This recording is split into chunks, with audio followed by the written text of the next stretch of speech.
Have you ever wondered how the third largest economy in the world could suffer a currency crisis?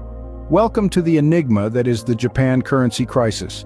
Japan, a country known for its technological prowess and economic might, is not immune to economic turmoil.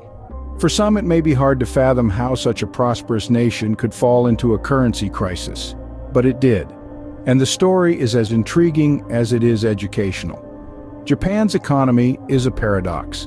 On one hand, it's an economic giant boasting the third largest economy in the world. On the other hand, it's been grappling with a currency crisis, a situation typically associated with less developed or emerging economies. This contrast, this puzzle, is what we're going to explore. So, what is a currency crisis? In simple terms, it's a drastic drop in the value of a nation's currency.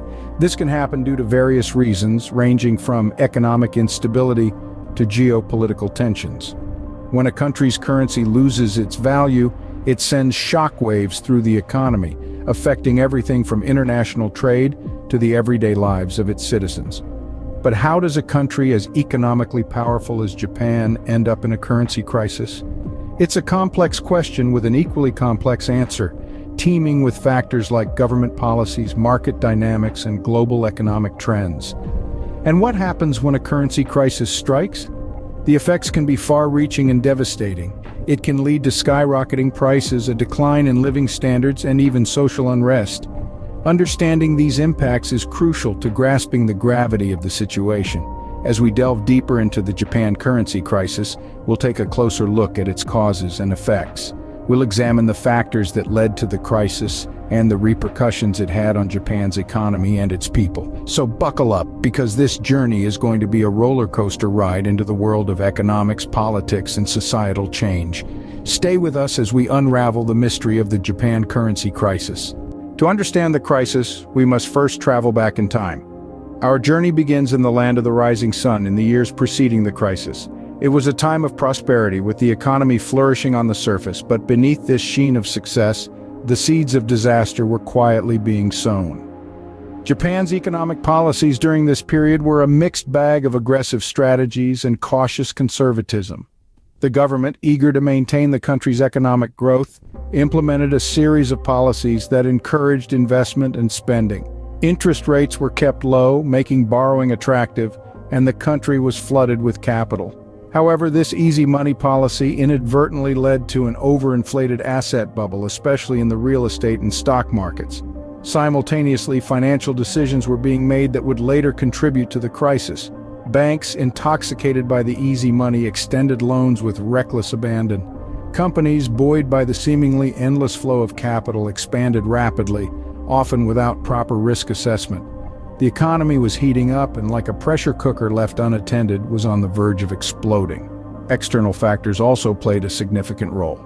Japan was heavily reliant on its exports, and any fluctuations in the global market had a direct impact on its economy.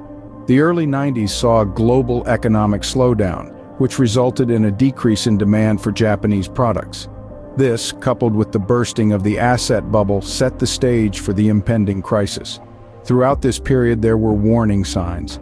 Economists and financial experts sounded alarms about the overheated economy, the risky lending practices, and the over-reliance on exports. However, these calls for caution were largely ignored. The allure of quick profits and the belief in the infallibility of the Japanese economy blinded many to the looming danger. Little did they know these decisions would lead to one of the greatest currency crises in history. The stage was set, the actors in place, and the curtain was about to rise on a drama that would shake Japan to its core. But that's a story for the next scene. The storm was brewing, and then it hit, the Japan currency crisis. As the dark clouds of financial turmoil began to gather over the land of the rising sun, no one could have predicted the severity of the impending storm. By the time the crisis struck, Japan's economy, once a beacon of modern growth and technological advancement, was caught in the throes of a devastating currency collapse. The value of the Japanese yen began to plummet, slipping like sand through the fingers of a nation that could only watch in dismay. The economic shockwave was immediate and brutal. Businesses struggled to stay afloat as their profits dwindled in the face of an increasingly devalued currency. The cost of imports soared, making everyday goods suddenly unaffordable for many Japanese households. The stock market wobbled precariously, its stability undermined by the weakening yen. As the crisis unfurled its destructive tendrils, the government was thrust into the spotlight. The world watched as Japan's leaders scrambled to implement measures to stem the bleeding.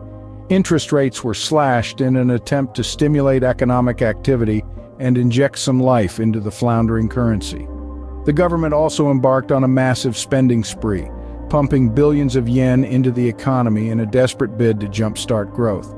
But the measures were akin to applying a band-aid to a gaping wound. The yen continued its downward spiral, seemingly immune to the government's efforts. The currency's decline was relentless, its fall echoing the despair that was beginning to grip the nation. Yet, it wasn't just Japan that felt the sting of the crisis. The world watched in disbelief as one of the globe's economic powerhouses faltered.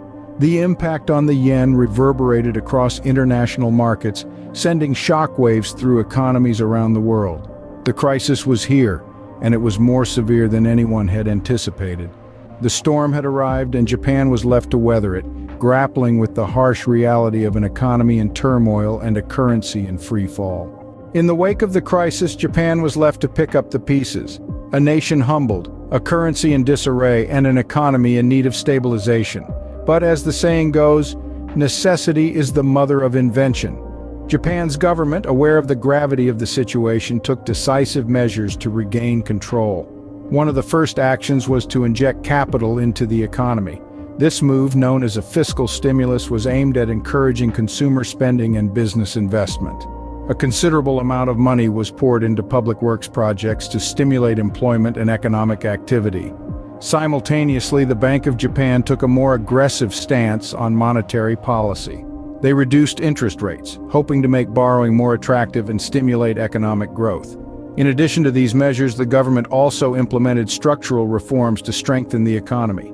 These reforms included streamlining regulations, encouraging innovation, and promoting competition.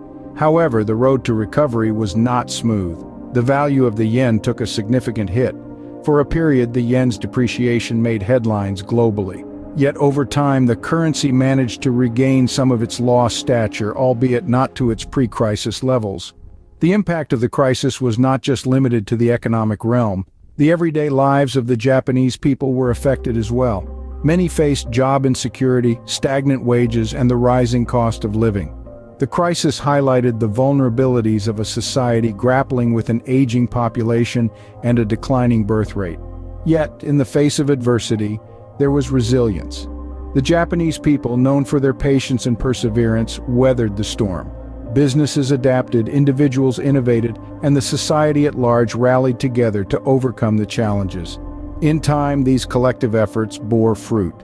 The economy started showing signs of recovery, and a semblance of normalcy began to return. The crisis was a painful period, but it also served as a catalyst for change and innovation. The Japan currency crisis had left its mark, but it was not the end. Every crisis teaches us something, so what did we learn from the Japan currency crisis? The Japan currency crisis, like all financial crises, was a complex interplay of economic, political, and social factors. It wasn't just a case of bad luck or mismanagement. It was the result of a systemic failure, a failure to recognize and respond to the signs of an impending crisis. The first lesson, then, is the importance of vigilance. We cannot afford to be complacent. Even the most robust economies are vulnerable to shocks and turbulence. We need to constantly monitor our economic indicators, scrutinize our policies, and question our assumptions. The second lesson is the need for transparency. In the lead-up to the crisis, there was a lack of clarity about the state of Japan's economy. Without accurate, timely information, it's impossible to make informed decisions. It's like trying to navigate a ship in a storm without a compass or a map. The third lesson is the power of collective action. The crisis demonstrated that no country is an island, especially in our interconnected global economy. When one economy stumbles, others can feel the shockwaves. So it's in our collective interest to support each other, to work together to stabilize the global economic system. Finally, the crisis underscored the importance of resilience. Crises are inevitable. They are a part of the economic cycle. But how we respond to them, how quickly we bounce back, that's what really matters. And that requires a resilient economy, one that is diversified, flexible, and adaptable. In conclusion, the Japan currency crisis was a stark reminder of the risks and challenges inherent in our global economic system. It taught us that vigilance, transparency, collective action, and resilience are crucial to preventing and managing financial crises. These lessons are not just applicable to Japan or to the world of finance. They're lessons for all of us, for every country, every economy, every individual, because ultimately, we're all in this together. The Japan currency crisis was a wake-up call to the world, a reminder that even the most robust economies are not immune to crisis.